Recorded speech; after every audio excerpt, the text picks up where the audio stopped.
지금부터 BTI 전략 상황학교를 시작하겠습니다.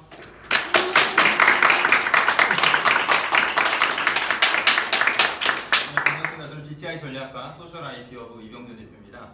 오늘 저희는 비즈니스 성공을 부른 BTI 전략에 대해서 같이 배워보도록 할 겁니다. 저는 이런 일을 했었고요. 성남산업진흥원 지식자산자문협의회 전문 변호사 활동하고 있습니다. 오늘 저희가 BTI 전략 상환학교를 이렇게 수료하면은 특허 오류가 눈에 보일 겁니다. 다른 사람이 특허에 대해서 얘기를 했을 때, 저 사람 특허에서 얘기한 게 잘못된 상식을 가지고 있네. 라고 확인용 질문할 수 있고요. 당신 그 특허 맞아요? 라고 확인용 질문할 수가 있습니다. 그리고 특허를 가지고 장난친 사람, 예를 들어서 이거 우리가 이번에 특허 등록을 받았는데 사업성이 엄청 큽니다. 라고 이렇게 하면서 투자를 권유한다든가 그렇게 할 때 실제적으로 이게 출원된 특허인지 공개된 특허인지 등록된 특허인지 등록된 특허라면은 특허 청구 범위가 어느 정도 되는지 그걸 확인해가지고 어떤 특허를 가지고 이상한 장난치는 사람들을 구별할 수 있습니다.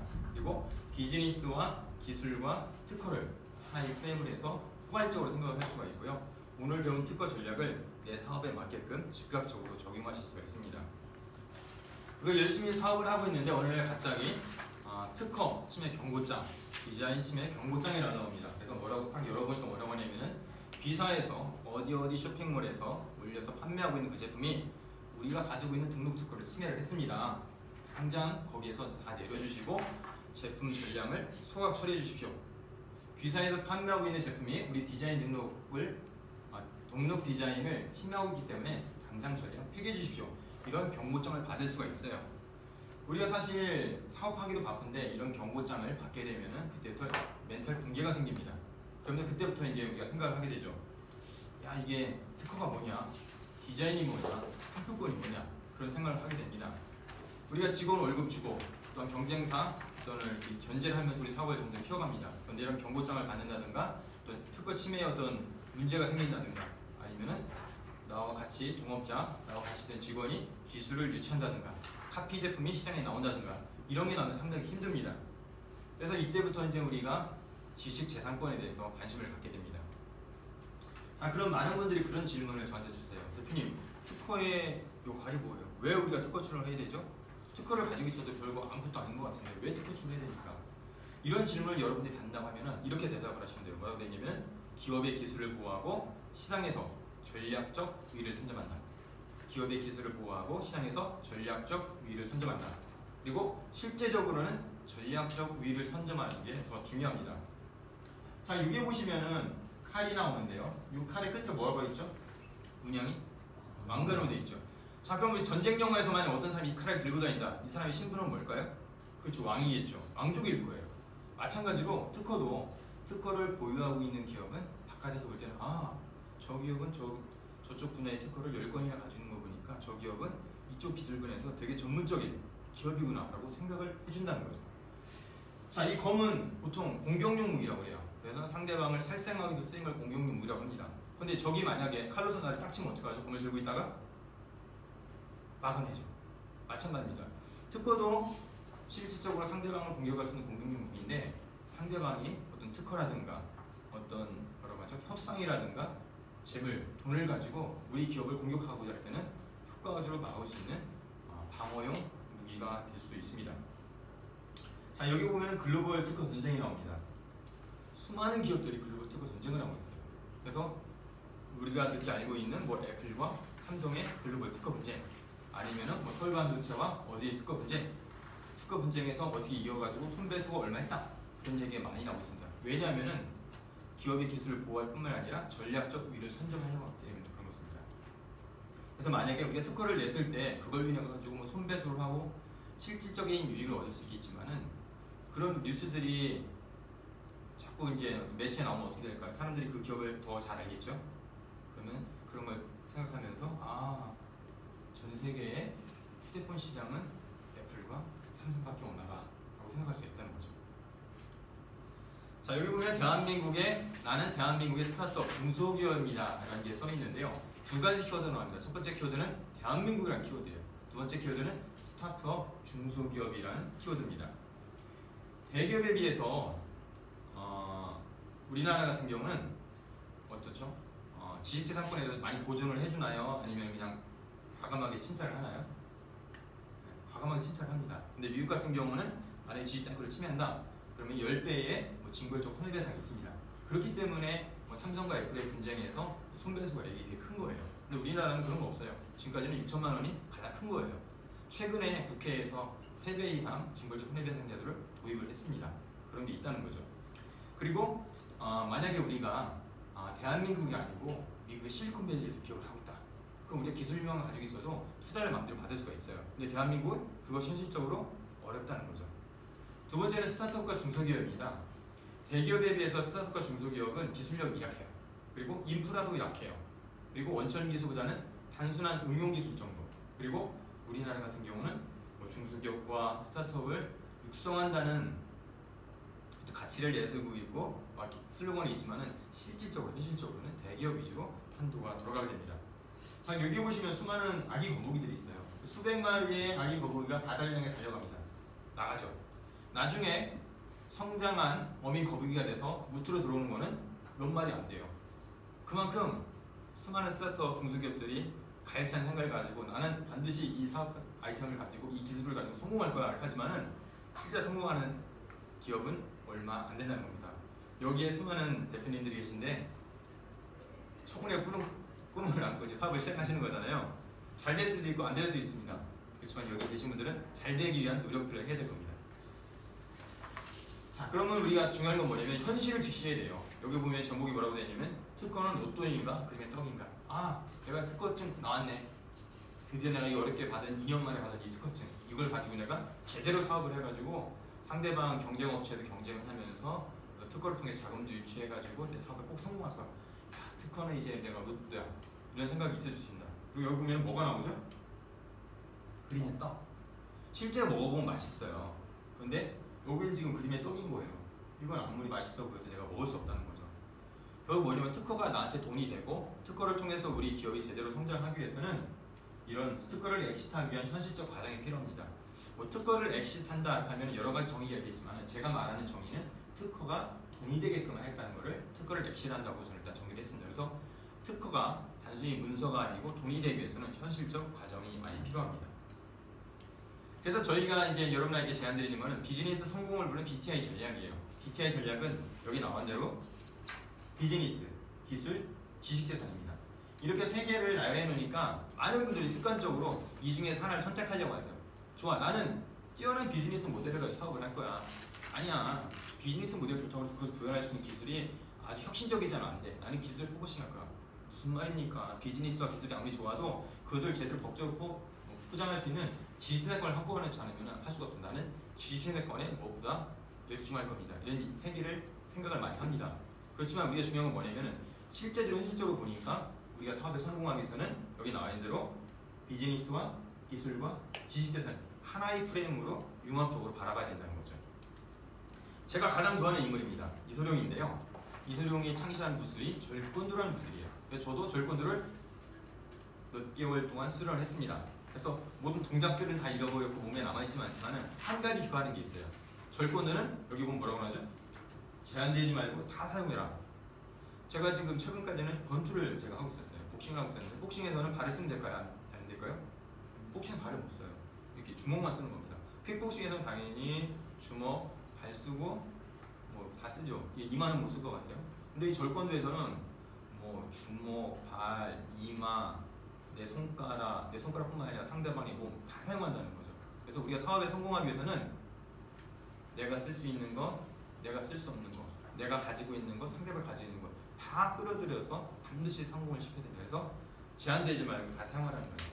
자, 이 그림은 뭐냐면은 절권도의 문양이에요. 절권도의 문양인데 나중에 혹시 찾아보면 이런 문양이 있습니다. 여기 딱 보시면은 태극 문양이 나오거든요. 태극 문양이 나오고 아래에서 위로 가는 화살표가 있고 위에서 아래로 오르는 화살표가 있어요. 제가 이 그림을 보여주니까 많은 분들이 또 이렇게 생각하세요. 아, 좋아.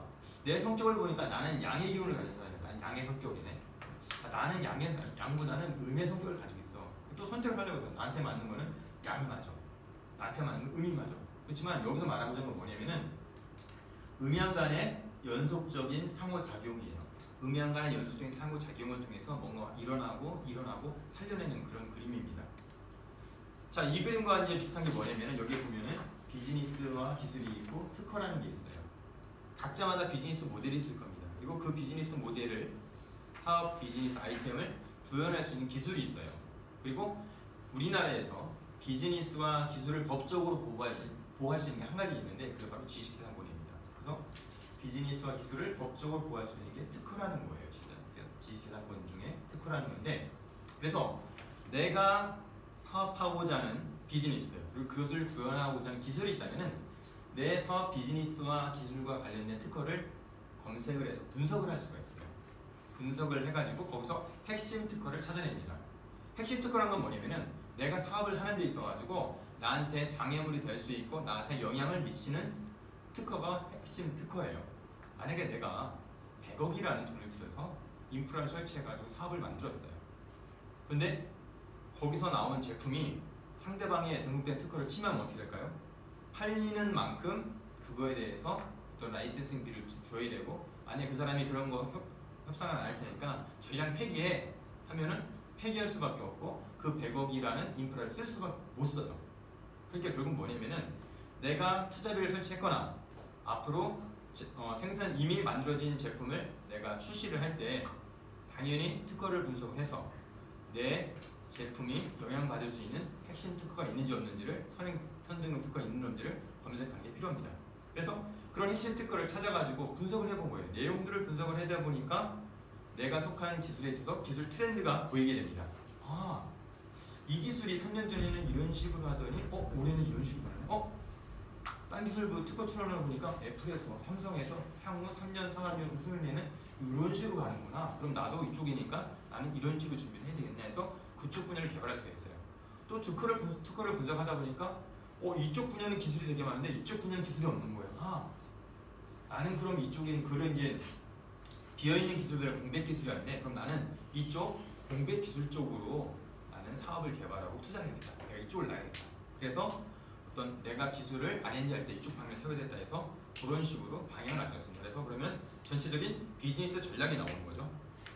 그 비즈니스 전략이 나오면은 드디어 이제 비즈니스와 기술이 좀 더 구체화됩니다. 자, 그렇다면 아까 말씀드린 대로 비즈니스와 기술을 법적으로 보호할 수 있는 건 특허밖에 없어요. 그러면은 그 기술을 보호하기 위한 특허를 내가 획득을 해야 됩니다. 그리고 특허를 획득했으면 어떻게 되죠? 그냥 장롱에도 넣으면 될까요? 아니에요. 특허를 내가 만드는 과정부터 그리고 만든 다음에 등록받은 다음에 이걸 활용할 줄 알아야 돼요. 어떻게 활용할지는 이따 살펴보도록 하겠습니다. 그리고 그 등록된 특허, 그리고 특허를 출원하는 그 과정을 통해서 내 사업에 제대로 성공시킬 수 있는 전략이 필요합니다. 그걸 바로 특허 전략이라고 하는데 이것이 한 사이클만 마치고 끝나느냐? 그거 아니에요. 우리가 이 앞에 그림에서 뭐라고 했죠? 음양 간의 연속적인 상호작용을 통해서 돌아간다고 했잖아요. 마찬가지로 비즈니스와 기술을 보호하는 특허에서 만들어낸 새로운 업그레이드된 비즈니스 기술, 이거를 자꾸 선택이 아닌 연속적인 상호작용을 통해서 이거 자꾸 순환을 시켜야 됩니다. 그래야만이 비즈니스 모델 기술도 더 정교화될 수 있고 그것들을 보호할 수 있는 특허가 제대로 나오게 됩니다. 자, 여기 보면은 멋있는 슈퍼카가 있어요. 여기 앉아 계신 분들은 이 슈퍼카를 만드신 분들이 아니에요. 이 슈퍼카를 만들기 위해서는 대단한 디자이너가 필요하고 엔진 기술이 필요하고 도장 기술이 필요합니다. 몇 억이 들어갈지도 몰라요. 몇십억이 들어갈지도 몰라요. 근데 이거를 사는 데는 어떡하죠? 한 몇 억이면 살 거예요. 1, 2억만 있으면 이거 살 수가 있습니다. 그리고 드라이버 라이센스만 있으면 운전할 수가 있겠죠. 마찬가지로 뭐냐면 여기 계신 기업분들이 제가 이 특허가 중요하다고 그러니까 좋아, 내가 지금부터 특허를 공부를 해가지고 특허 명세서 쓰는 법을 배우겠어. 열심히 써가지고 내가 알고 있는 모든 기술을 특허 명세서 담아가지고 딱 출원할래. 이런 방향은 잘못됐다는 거예요. 특허가 중요하지만은 이런 슈퍼카를 타기 위해서는 내가 돈하고 드라이버 라이센스만 있으면 되는 거지 내가 이걸 만들 필요가 없다는 거예요. 이미 특허 사무소에는 변리사와 수많은 경력자들이 있어요. 그분이 특허적으로 다 알기 때문에 내가 가지고 있는 건 뭐냐면은 내가 그분들의 전문성 이용할 수 있는 돈하고 또 하나는 뭐죠? 그 사람들하고 뭐가 통해야 될까요? 그렇죠. 말이 통해야 되죠. 말이 통하는 거. 그 사람이 무슨 말을 할 때 알아들을 수 있고 내가 뭔가를 요청할 수 있고. 그리고 뭐냐면은 드라이버 라이센스 똑같은 거예요. 내가 오른쪽으로 가고자 할 때는 어떻게 돼? 핸들을 오른쪽으로 돌려야 되겠죠. 후진할 때는 백기어를 넣고 뒤로 가야 되겠죠. 마찬가지입니다. 내가 변리사한테 뭔가 요청할 때는 이런 부분 해주세요. 이런 부분 하지 말아주세요라고 요청하는 거를 누가 해줄까요? 변리사가 해주는 겁니다. 물론 나중에 AI 관련돼 가지고 내 생각을 다 알아가지고 다 해주는 거. 그렇지만 현실적으로 몇십 년 내에는 그런 기술은 불가능합니다. 그렇기 때문에 내가 특허에 대해서 뭔가를 원한다면은 내가 변리사하고 얘기할 수 있는 소통의 언어라든가 그런 것들이 되게 필요합니다. 그래서 오늘은 그런 것들을 배울 거예요. 자, 그렇다면 지식재산의 정의를 제대로 알아야 됩니다. 뭐냐면 지식재산이라는 건 뭐냐면 인간의 창조적 지적 활동 또는 경험의 산물로서 재산적 가치를 법적으로 보호하는 거예요. 그 기본적인 특성은 뭐냐면 타인의 사용을 배제하는 겁니다. 이거 되게 중요한 거예요. 어떻게 누구의 사용을 배제한다고요? 타인의 사용. 그러니까 내가 사용할 수 있는 그게 아니고 내가 특허를 받으면 내가 뭐든지 만들 수 있어 그게 아니고 내가 특허를 가지고 있으면 내 거는 나 아닌 다른 사람이 사용하는 걸 금지하는 거예요. 반대로 말하면 뭐냐면 다른 사람이 특허를 가지고 있으면 내가 그거를 사용하지 못하는 거예요. 내가 특허권을 가지고 있기 때문에 내가 사용할 수 있냐 못하냐 그게 문제가 아니고 어쨌든 타인의 사용을 배제하는 겁니다. 그래서 내 기술이니까 쓰지 마. 그리고 하지 마. 뭐 내 브랜드 쓰려면 돈 내. 썼으니까 돈 내. 내 디자인 썼으니까 뭐 돈 내. 라고 말할 수가 있는 거예요. 그리고 법적인 권리라는 것들을 나타내기 위해서 지식재산권이라는 말을 붙이게 됩니다. 지식재산권 실제로 들어가 보면은 산업재산권과 저작권과 신지식재산권이 있어요. 그래서 오늘 특히 살펴보기를 원하는 것은 산업재산권 중에 특허권을 살펴볼 겁니다. 자, 여기 보면은 산업재산권에 몇 가지가 나오는데 우리가 많이 들어봤어요. 특허권, 실용재산권, 디자인권, 상표권. 모든 식품에는 유효기간이라는 게 있어요. 그래서 이 특허는 독점권을 주는데 출원일로부터 20년을 줍니다. 그리고 실용신화는 출원일로부터 10년. 그리고 디자인은 등록일부터 20년. 그리고 상표권은 출원일부터 20년이에요. 출원일부터 디자인 20년이고 상표권은 등록일부터 10년이에요. 앞에 나온 세 가지는 그 기간으로 딱 끝납니다. 근데 상표권은 10년마다 존속기간을 갱신할 수가 있어요. 그러면은 반영구적으로 사용할 수가 있습니다. 특허는 방법과 장치를 보호할 수 있는 기술, 보호할 수 있는 산업재산권이고 실용신화는 방법은 아니고 장치를 보호할 수 있는 거예요. 그리고 디자인 같은 경우는 미감이 가지고 있는 요소를 디자인을 보호할 수 있는 거고 상표는 브랜드를 보호하는 겁니다. 자, 그럼 기업이 숙지해야 할 기본적인 특허 전략이 있습니다. 우리는 뭐 개인이 아니에요. 여기 오신 분은 다 기업에 속하신 분들이고 기업의 리더입니다. 그래서 기업이 숙지해야 할 기본적인 특허 전략, 이건 아까 뭐라고 똑같냐면 드라이버 라이센스랑 필요한 겁니다. 그래서 우리가 살펴볼 건 뭐냐면 기본적인 정확한 용어예요. 왜 우리가 용어를 제대로 알아야 되냐면 용어라는 거는 소통의 언어예요. 영어권에 있는 사람하고 소통하기 위해서 뭐를 알아야 되죠? 그렇죠. 영어를 할 줄 알아요. 스페인권에 있는 사람은 그렇죠. 스페인을 알아야 돼요. 만약에 내가 영어권 사람하고 통화할 일이 있는데 내가 일본어만 할 수 있어. 영어는 못해. 말하기 힘들죠. 그러니까 내가 특허사무소에 있는 전문가와 내가 원하는 대로 요청하기 위해서는 이 업계에서 사용되는 용어를 정확하게 알고 있어야 됩니다. 그리고 두 번째는 뭐냐면 특허 출원 절차예요. 우선 심사, 우선권 주장, 해외 출원, 뭐 기간 얼마나 되는지, 분할 출원이란 것들은 언제 할 수 있는지, 이걸 대출 통지서가 있을 때 2개월 내에 이것들을 대응해야 된다든가 특허사무소에서 알려주겠지만은 나도 알고 있어야 됩니다. 그리고 우리 기술 아이템이 있는데 이걸 특허로 보호가 될지, 상표로 보호가 될지, 디자인으로 보호가 될지를 알고 있어야 돼요. 그리고 모든 비즈니스는 뭐가 들어가죠? 돈이 들어갑니다. 그렇기 때문에 최단 기간 내에 특허를 획득하면 최적의 비용 설계 노하우를 알고 있어야 돼요. 그리고 그거를 만들어졌을 때 어떻게 내 비즈니스에 활용할지를 알고 있어야 되고 가장 중요한 건 뭐죠? 나 혼자 사업하는 게 아닙니다. 특허를 만들 때 누구랑 해요? 특허 사무소랑 하거든요. 그럼 이 사람들과 어떻게 커뮤니케이션 절차를 할지, 업무 절차가 뭐 있는지 알아야 됩니다. 그 두 번째는 뭐냐면 실질적으로 그것들을 기업이 수행해야 될 특허 획득 관리가 있어요. 특허를 획득을 해서 관리가 있는데 예를 들어서 뭐죠? 내가 기술 아이템이 있어요. 야, 이거를 진짜 특허 출원하는 게 좋아 나? 좋아 말아? 좋아? 안 좋아? 그래서 의사결정을 해야 돼요. 특허 출원할지 말지. 그리고 어떤 거를 할지 아셔야 되고 또 하나는 뭐냐면 우리가 특허 출원하기로 결정했다고 하면 우리의 아이템 중에 특허 포인트를 발굴하는 게 필요해요. 그리고 그 아이템을 고도화하고 구치화하는 그런 과정이 필요합니다. 그럼 그 다음에 어떻게 할까요? 특허사무소에 연락을 해서 우리 회사 발명자하고 특허사무소 담당자하고 미팅을 진행을 합니다. 그리고 이제 출원 일정 관리. 우리 한 달 내에 이걸 출원을 완료하겠습니다. 그러면은 한 달 동안 어떤 작업이 이루어지니 그런 일정이 필요해요. 그것도 아셔야 되고. 그리고 이제 특허사무소에서 특허 출원 명세서를 총알을 보내옵니다. 그럼 그걸 검토하고 수정하는 작업을 우리 기업에서 해야 됩니다. 그리고 나중에 딱 보니까 좋아요.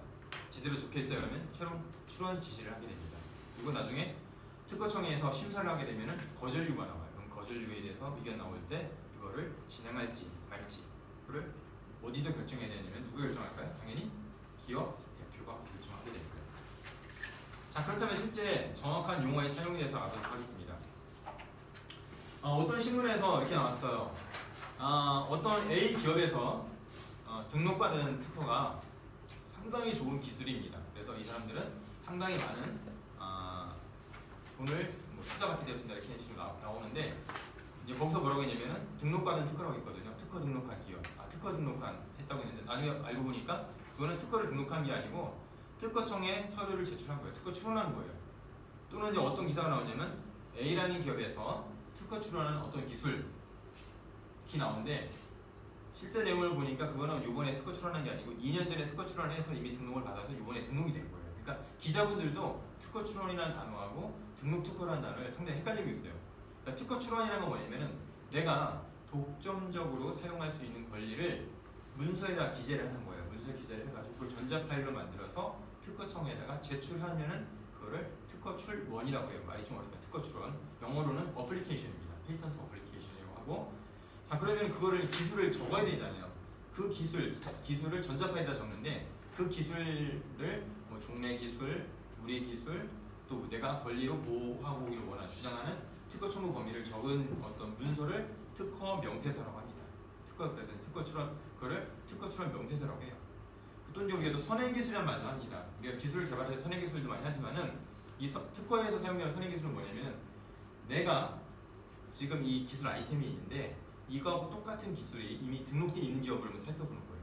왜 살펴보냐면 두 가지 목적이에요. 하나는 뭐냐면은 내가 이 기술을 가지고 어떤 제품을 만들었을 때 그 사람의 등록 특허를 침해하는지 여부를 판별하기 위해서 선행 기술을 할 수 있고, 또 하나는 뭐냐면은 내가 특허 출원할 이 기술이 이미 나와 있는 기술을 특허 출원 등록이 안 되거든요. 그러니까 이미 나와 있는지 여부를 먼저 살펴보기 때문에 선행에서 먼저 있는 기술이 있는 특허를 있는지 없는지를 찾아보는 것을 선행 기술 조사라고 합니다. 그 특허 출원서라는 것은 어떤 발명자 이름, 이 특허를 출원하는 사람, 그러니까 이 서류를 제출하는 사람, 권리를 가지고 있는 사람, 특허 출원인이라고 하는데 특허 출원인의 인적 정보, 발명자의 인적 정보, 기술 내용을 적은 것을 특허 출원서라고 합니다. 자, 여기 보면은 이런 단어가 나와요. 특허 출원인이라고 특허 발명자 나옵니다. 자, 중요한 거, 특허 출원의 모든 특허의 권리는 등록됐을 때 특허 출원인만 있습니다. 모든 특허 출원. 만약 나하고 기업하고 공동으로 특허 출원했어요. 그럼 그 특허에 대한 권리는 나하고 기업하고 공동으로 같이 있는 거예요. 근데 내가 만약에 기업의 연구원이기 때문에 발명자에 들어갔는데 그 특허 출원인의 이름은 없어. 그러면 나는 어떤 발명한 사람으로서 명예진간이 있고 그 회사와 만약에 뭐 발명 보상제도를 가지고 있다면 그거에 대한 보상만 받을 뿐이지 대외적으로는 모든 기술 특허를 이전하고 판매하고 라이선스 받는 모든 비용들은 수익들은 다 특허권자한테 있습니다. 그래서 특허권자가 상당히 중요하고 특허를 출원할 때 그 대표자를 특허 출원이라고 하고, 특허 출원인은 개인과 법인만 될 수 있습니다. 만약에 개인 사업자는 어떨까요? 개인 사업자는 안 돼요. 개인 사업자는 개인에 속합니다. 그리고 발명자는 당연히 사람만, 자연인만 됩니다. 자, 그 다음에 보면 심사 청구라는 게 있어요. 우리가 특허 출원 명세서를 작성을 해서 특허청에 전자파일로 제출을 하는데 이거를 특허청에서 심사를 하게 됩니다. 뭘 심사를 하냐면 이것이 어떤 새로운 거냐 아니면 기술적 진보성을 가지고 있냐를 심사를 해서 나중에 등록을 줄 거냐 말 거냐 결정하게 되는데, 그거를 심사하는 것들을 모든 걸 다 심사하는 게 아니라 심사 청구를 할 때만 특허청에서 심사를 해야 돼요. 그러면 우리가 보통 특허 출원을 한 날로부터 3년 내에 특허 심사 청구를 할 수가 있어요. 근데 만약에 우리가 심사 청구를 안 해 우선 특허를 서류를 제출했는데 3년이 지났다. 그러면 자동으로 취하 간주가 돼서 누구나 사용할 수 있는 기술이 됩니다. 그리고 그 반대는 심사 미청구죠. 내가 지금 이 특허 명세서에 기술 적어가지고 제출을 하는데 이거를 지금 나중에 좀 더 보완하고 싶어. 그리고 이거를 지금 심사 청구를 하면은 당장 몇 개월 후에 이게 심사가 들어갈 테니까 나는 좀 더 있다가 심사를 하고 싶어. 할 때는 심사 미청구라고 해서 일단 제출을 해요. 그러면은 3년 정도 있다가 나중에 그때 신청을 하면은 그때부터 착수에 들어가게 됩니다. 자, 우리가 그러면은 특허청에 특허 출원 문서를 제출하게 되면 특허청에서는 어떻게 하죠? 잘 받았습니다 라고 해서 잘 받았다는 걸 번호를 통지를 해줘요. 근데 이제 거기서 나오는 번호가 뭐냐면 특허 출원 번호인 거예요. 그래서 10-2018- 뭐뭐뭐 7자 숫자 나옵니다. 그래서 앞에 10자리는 뭐냐면은 이따 뒤에 살펴볼 건데 특허라는 걸 나타내요. 실용신한 20을 나타냅니다. 그리고 앞에 나온 4자리 연도수는 출원한 연도수를 나타내고 7자리는 실제 번호를 나타내는 거예요. 자, 관람료라는 말을 쓰는데 관람료라는 뭐냐면 특허청에다가 내는 돈을 관람료라고 합니다. 그리고 모든 특허는 출원하는 날부터 1년 6개월이 되면은 다른 사람들이 이렇게 이제 검색을 해서 볼 수가 있어요.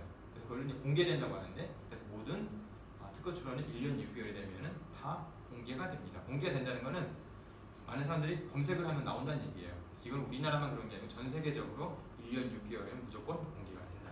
그래서 그때도 공개 번호가 나요. 관리 번호가 이걸 공개 번호라고 합니다. 자, 심사관은 뭐냐면 특허청에 근무하는 공무원인데 이것들을 심사하는 사람을 말합니다. 나중에 거절 이유라든가 그런 걸 받아보면 인용 참증, 인용 문헌이라는 단어가 나와요. 이건 뭐냐면 내 기술과 똑같은 기술이 예전에 있었을 경우에 특허 나오는데 그런 것들을 다 인용 참증, 인용 문헌이라고 합니다. 아까 제가 언급했었는데 이게 우리가 특허를 주기 위해서는 특별히 세 개를 봐요. 특별히 세 개를 보는데 첫 번째는 뭐냐면 이 기술이 새로운 거냐, 그러니까 신규성이 있냐를 보고, 두 번째는 뭐냐면은 기존에 똑같은 게 없었느냐를 보고, 두 번째는 뭐냐면은 똑같지는 않은데 여러 개를 합치면은 이 기술이 금방 딱 튀어나올 수 있어. 그래서 진보성이 있느냐 없느냐를 보고, 세 번째는 산업성 이용 가능성이 있느냐 없느냐를 봐야 하는데 뒤에 건 거의 안 보고, 첫 번째 없던 거냐, 아니면 있더라도 뭐죠? 여러 개를 합쳐가지고 만들기가 어려운 거냐, 그런 진보성 두 개를 보게 됩니다. 그래서 하나는 진보성, 하나는 신규성, 하나는 진보성이라고 보죠. 자, 그러면 모든 특허는 심사를 할 때 거절 이유가 없으면 다 등록이 되게끔 돼 있어요. 모든 특허는 거절 이유가 없으면 다 등록이 돼 있는데, 거절 이유라는 건 뭐냐면은 이런 신규성에 걸린다든가 진보성에 걸리는 거를 거절 이유라고 합니다. 그러면 특허청에서는 이제 심사를 해가지고 딱 보니까 거절 이유가 있는 거예요. 그때 어떻게 하냐면은 의견 제출 통지를 작성해서 당신이 제출한 특허를 보니까 예전에 있던 거랑 똑같다. 예전에 있는 거랑 똑같은 물건은 없는데 세 개의 문서의 기술을 합치면은 금방 만들어낼 수 있을 것 같아요.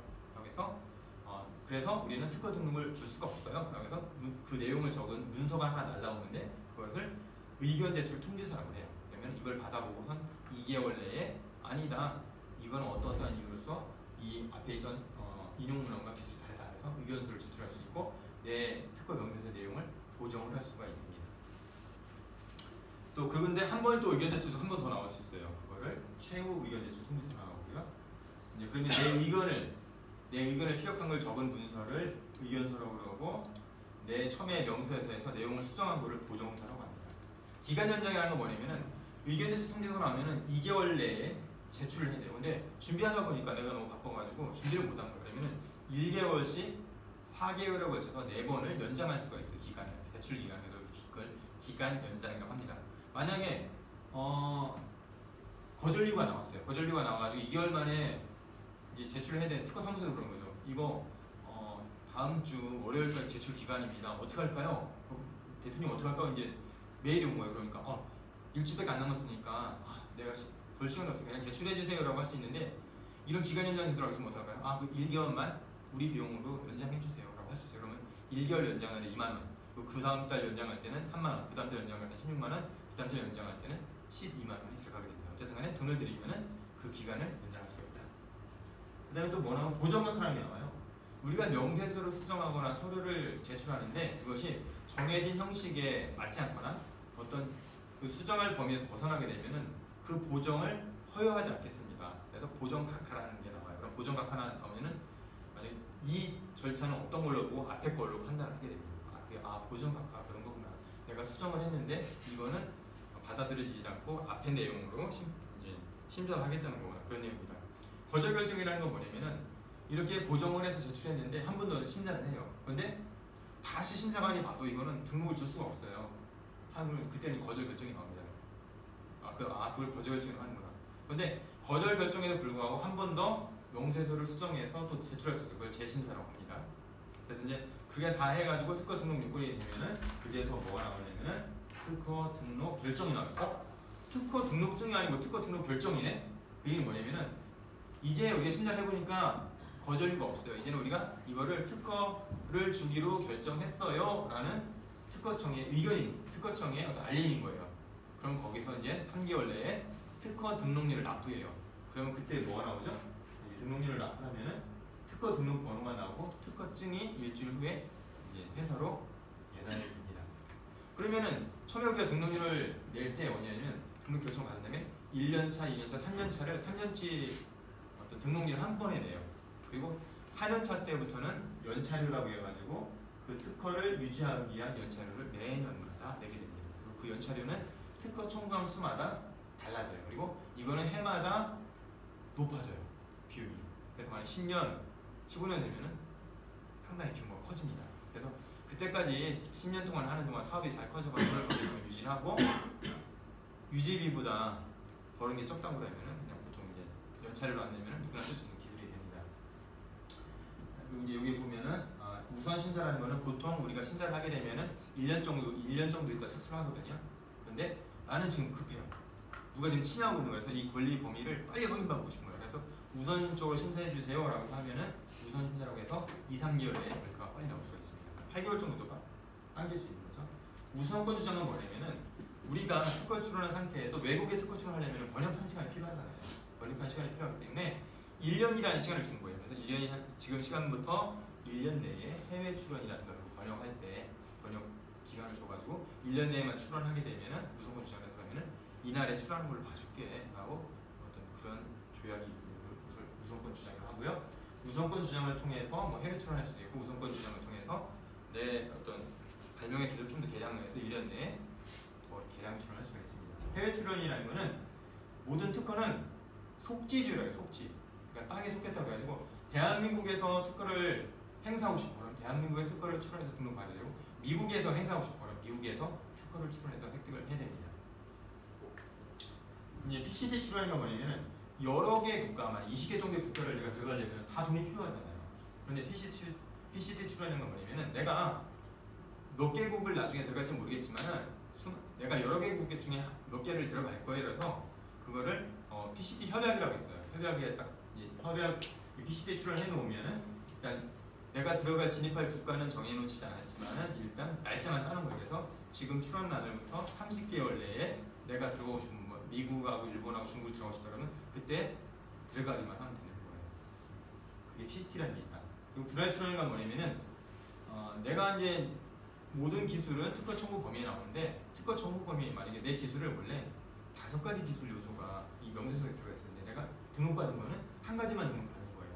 그럼 나머지 4가지 기술 요소가 있잖아요. 이거에 대해서 또 등록 권리화를 시켜야 되냐 그러면 이거를 별도로 분할이라고 해요. 분할 잘라가지고 별도의 특허로서 유지할 수가 있어요. 분할 출원이라고 합니다. 그리고 무효심판은 뭐냐면 상대방이 등록된 특허를 가지고 있는 거예요. 그 사람이 나한테 돈을 달라고 공격을 해온 거예요. 그럼 내가 할 수 있는 건 뭐냐면은 저 사람의 특허는 원래부터 잘못된 특허예요. 잘못된 결정에 의해서 등록 준 거니까 그 사람이 이러한 무효 사유가 있으니까 무효시켜 주세요라고 해서 특허 심판원에다가 심판을 거예요. 그걸 무효 심판이라고 합니다.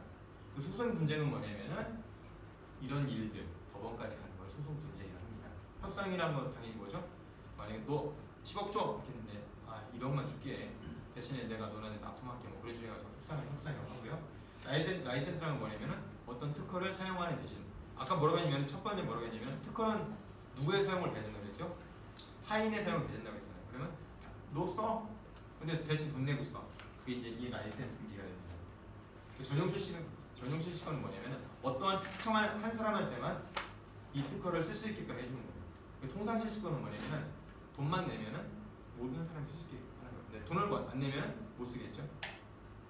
권리 이전이라는 건 내가 가지고 있는 특허도 재산권이기 때문에 다른 사람한테 이전할 수가 있습니다. 취하라는 건 뭐냐면은 내가 지금까지 했던 모든 절차를 없이 하는 거예요. 아예 제로를 하는 걸 취하라고 합니다. 자, 여기 보면은 이건 이제 공개 특허 공고라고 그래요. 이거는 등록 특허 공고.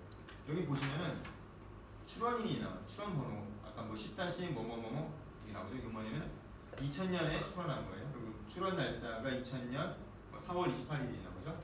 아까 뭐라고 그랬냐면은 1년 6개월 공개된다고 했잖아요. 그럼 출원일이 4월 28일이었는데 공개된 날짜는 그 다음에 1년 6개월인 10월 5일날 1년 6개월 정확하게 공개가 된 거죠.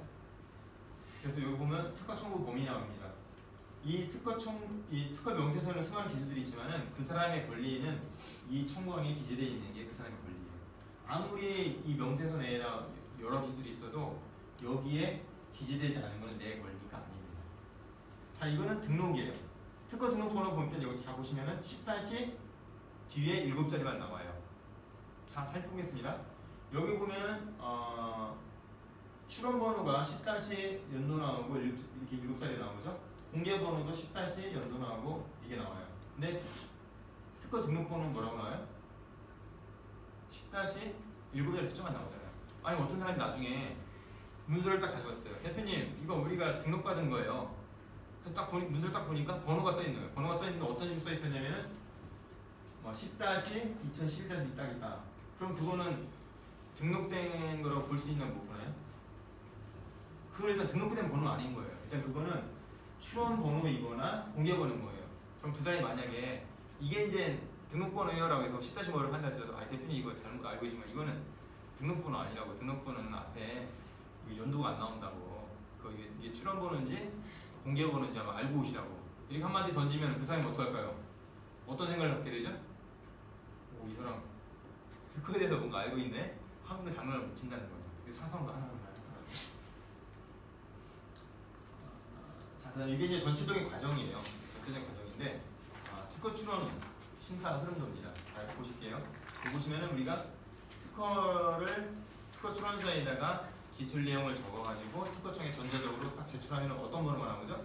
특허 출원 번호가 나옵니다. 특허 출원 번호가 나오고 우리가 만약에 심사 청구를 했다. 심사 청구를 하면은 아까 말한 거절류 조건이 뭐였냐면은 새로운 거냐, 아니 똑같은 게 있었냐 없었느냐, 신규성을 보고 똑같은 게 없다 할지라도 여러 개의 문서를 합치면 쉽게 만들 수 있느냐, 그걸 이제 진보성을 따져가지고 만약에 심사를 하는 거죠. 심사를 해서 거절류가 없어.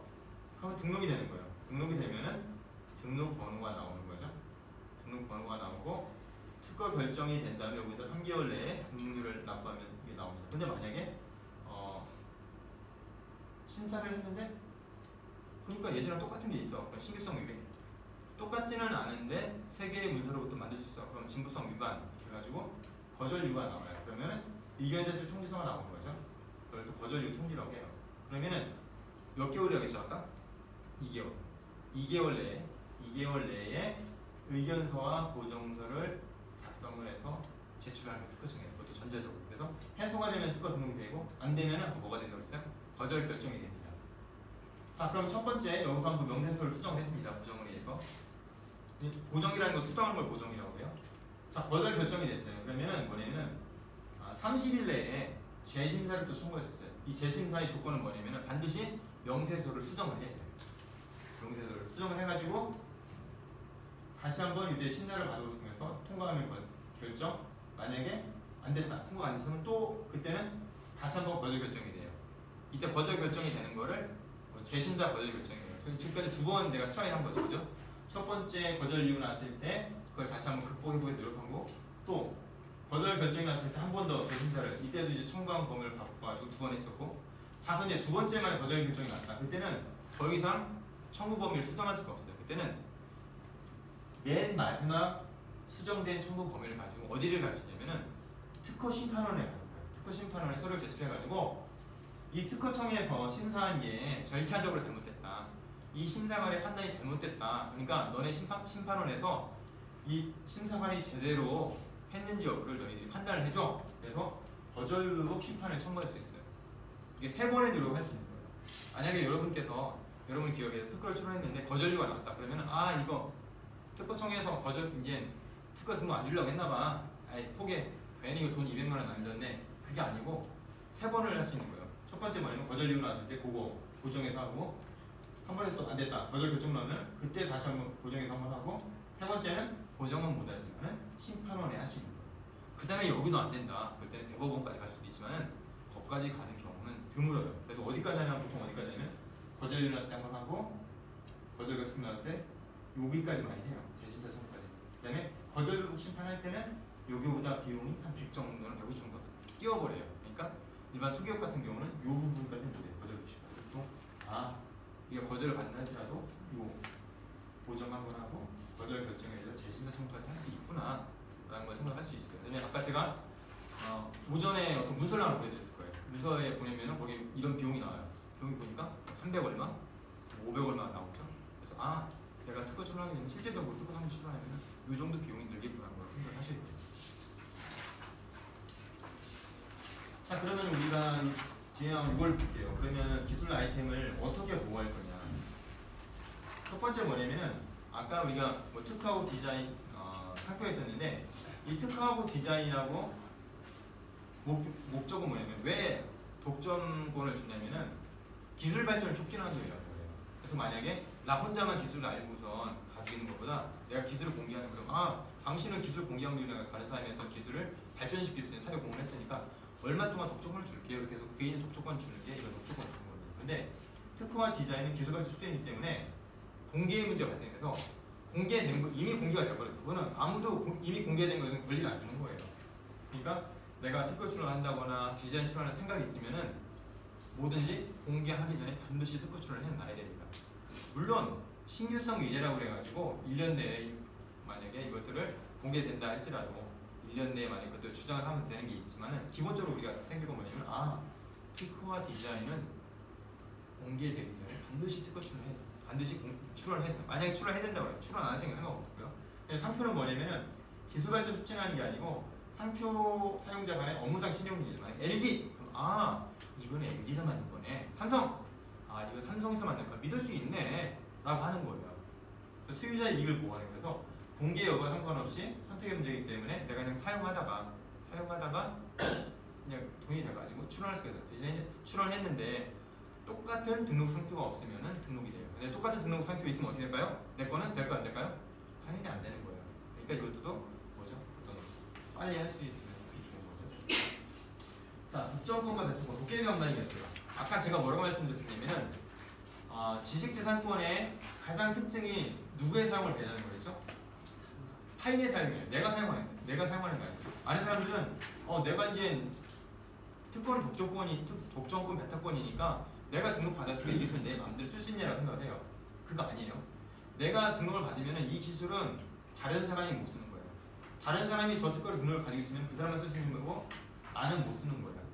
왜 이 문제가 발생하냐면 어떤 사람이 만약에 4가지 구성 요소를 가지고 특허를 받았어요. 근데 아까 제가 특허 받는 조건이 뭐였죠? 신규성과 진보성이라고 했어요. 그러면 똑같은 이 4가지 요소를 가지고 제품을 만들어가지고 내가 출원을 하게 되면 당연히 신규성이 걸리겠죠.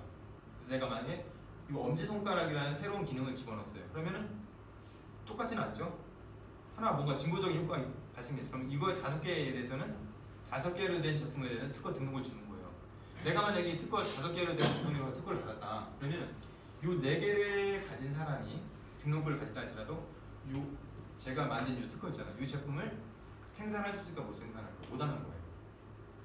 이거로 특허 등록 받은 사람도 내가 하나를 더 붙여가지고 이걸 등록을 받으면은 이 5가지 요소를 가지고 제품을 만든 거를 이 사람은 사용을 못해요. 근데 만약에 내가 이 5개를 가진 사람 이렇게 5개를 등록을 받았어요. 근데 만약에 5개를 4가지 기술이 이미 선정이 돼 있어요. 이걸 원천 기술이에요. 내가 개량을 해가지고 등록을 받았어요. 근데 내가 만약에 이거 등록을 받았는데 이 제품을 만들면 어떻게 될까요? 내가 이 제품을 만들어가지고 출시하는 순간 어떤 게 발생이 되냐면은 이 사람의 이 4개를 그대로 사용하는 거잖아요. 이 사람의 권리를 침해하게 된 거예요. 그러니까 내가 만약에 이 4개를 이걸 가지고 하나 독자가 등록을 받았어. 이걸 제품을 출시하고 싶어. 선행 조건이 뭐냐면은 이 사람한테 같이 협상을 해야 돼요. 내가 이걸 했는데 너네 거 무상으로 쓰게 해줘. 대신에 너희도 우리 걸 무상으로 이 기술을 쓰게 해줄게. 그래서 크로스 라이센싱을 맺을 수 있는 거예요. 여기서 말하는 게 그 얘기예요. 뭐냐면은 독점권, 등록받은 기술을 내가 사용할 때 타인의 내가 5개로 지금 등록을 받았잖아요. 근데 이거를 내가 사용한다는 얘기는 제품을 만든다는 얘기예요. 제품을 만드는 순간 타인의 이 4개로 만든 거를 침해할 수 있다는 거예요. 이거 되게 상당히 중요한 거거든요. 그러니까 나중에 제품 개발할 때도 내가 특허 등록 좀 받았으니까 난 이거 이제 만들어도 돼. 이거는 차본 거예요. 내가 만약에 특허 등록을 받았고 이걸 만들기 전에는 뭐를 아셔야 되냐면은 내가 혹시 다른 사람의 이 4가지 기술을 만들어진 특허권이 있는 점을 보셔야 돼요. 그래서 만약에 있으면은 그 문제를 해결한 다음에 출시를 하셔야 돼요. 그리고 만약에 특허 침해 요소는 내가 제품을 만들었을 때 그 제품 만들어진 거를 내가 유통시켰을 때 그때 발생하는 겁니다. 그리고 또 하나는 뭐냐면은 어쨌든 결국적으로 뭐냐면 배타권이죠. 특허를 통해 확보한 기술은 타인이 사용하지 못하게 한다. 예를 들어서 내가 어떤 사람이 이 4개를 가지고 특허 등록을 받았다. 근데 내가 여기다 하나를 더 붙여서 딱 누가 등록을 받아놨어. 그러면은 이 4개를 가진 사람도 이 5개로 만든 제품을 쓸 수는 없다. 그거죠. 이게 왜 중요한지를 뒤에서 제가 보여드리겠습니다. 그리고 많은 분들이 그래요. 특허 출원, 당연히 특허 출원해야 되죠. 특허 출원하면 어떻게 해요? 근데 특허를 출원해서 좋은 기술이 있고 특허 출원해야 하면 안 되는 기술이 있어요. 결국 뭐냐면은 특허의 속성은 기술을 공개하는 것에 대한 보상인 거예요.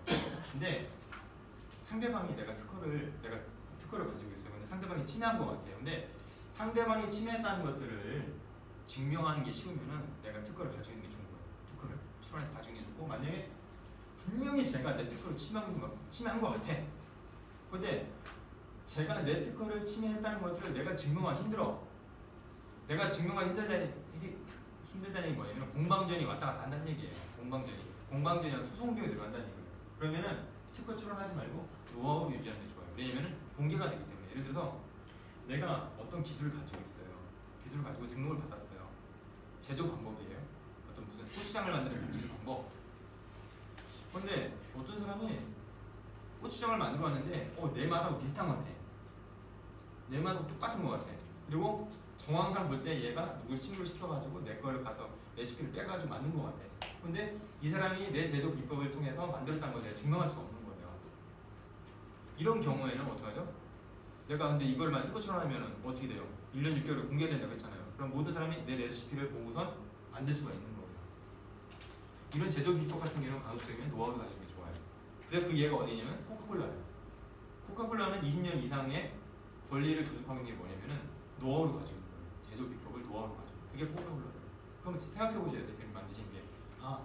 내가 이거 분명히 이거를 출원을 하면 등록을 받을 수 있어.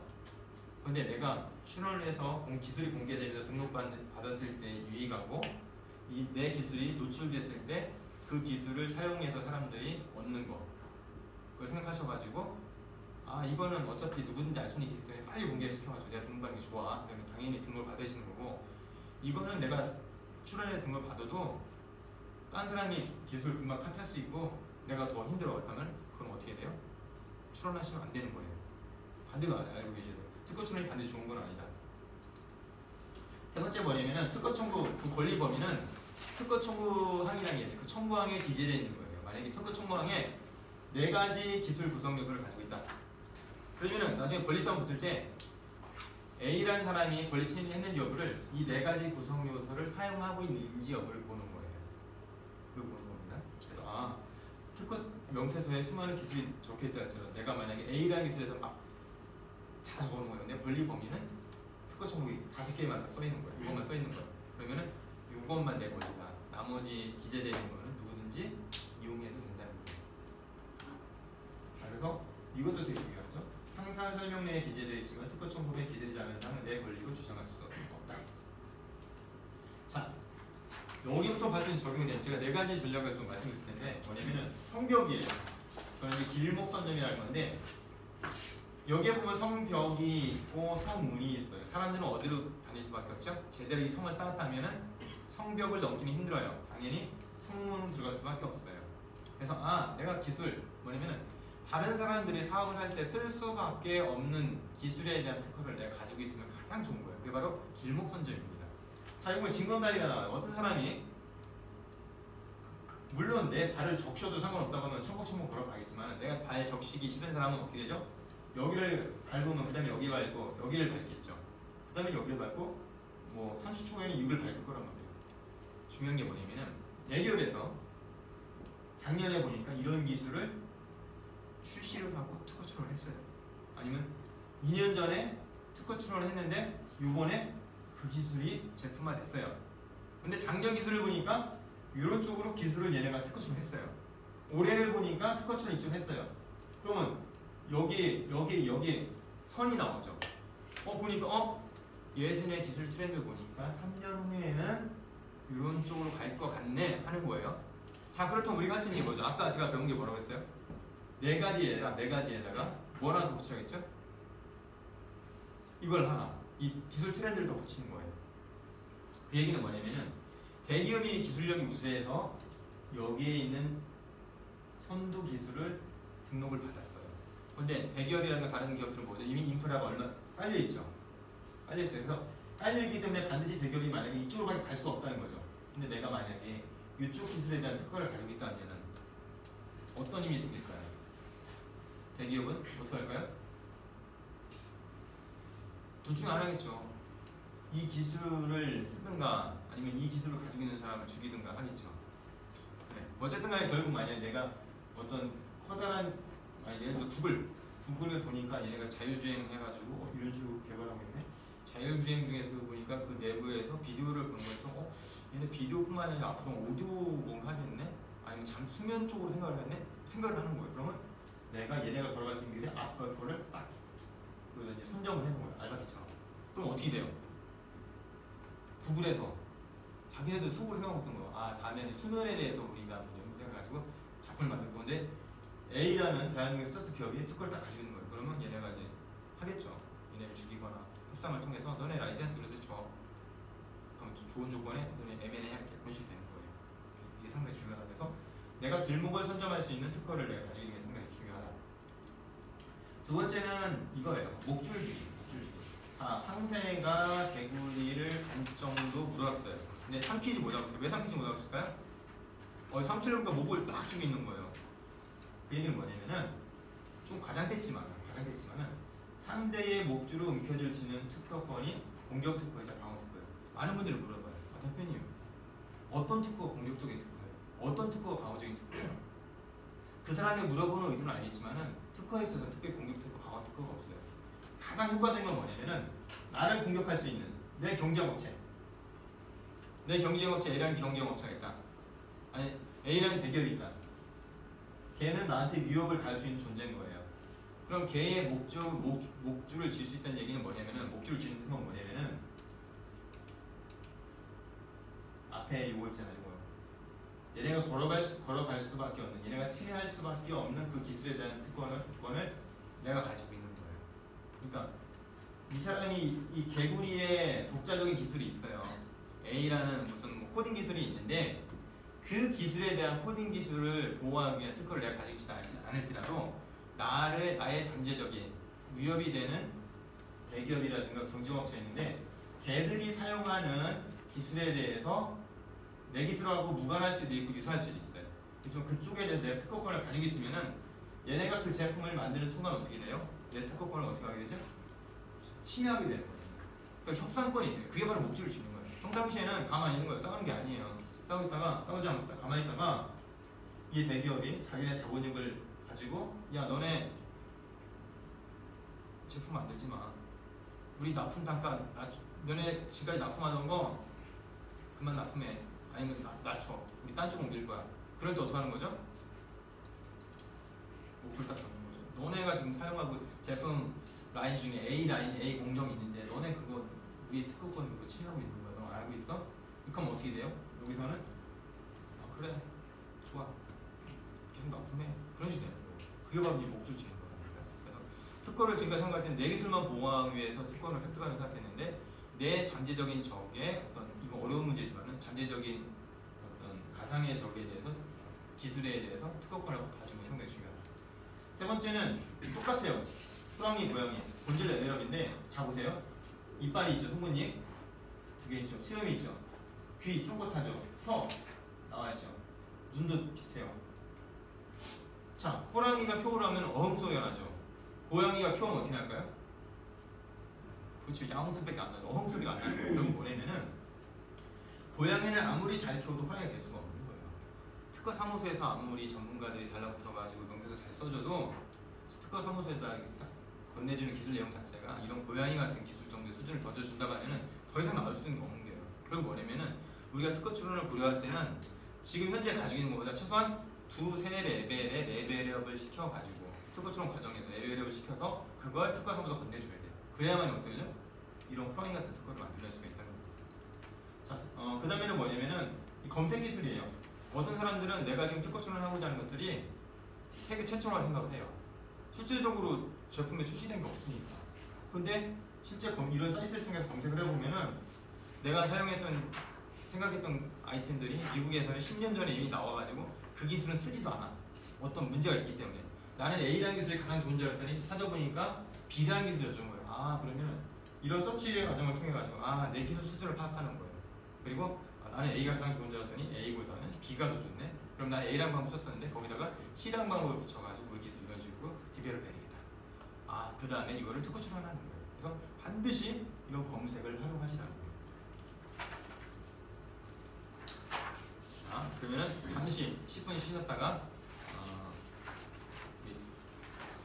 하겠습니다.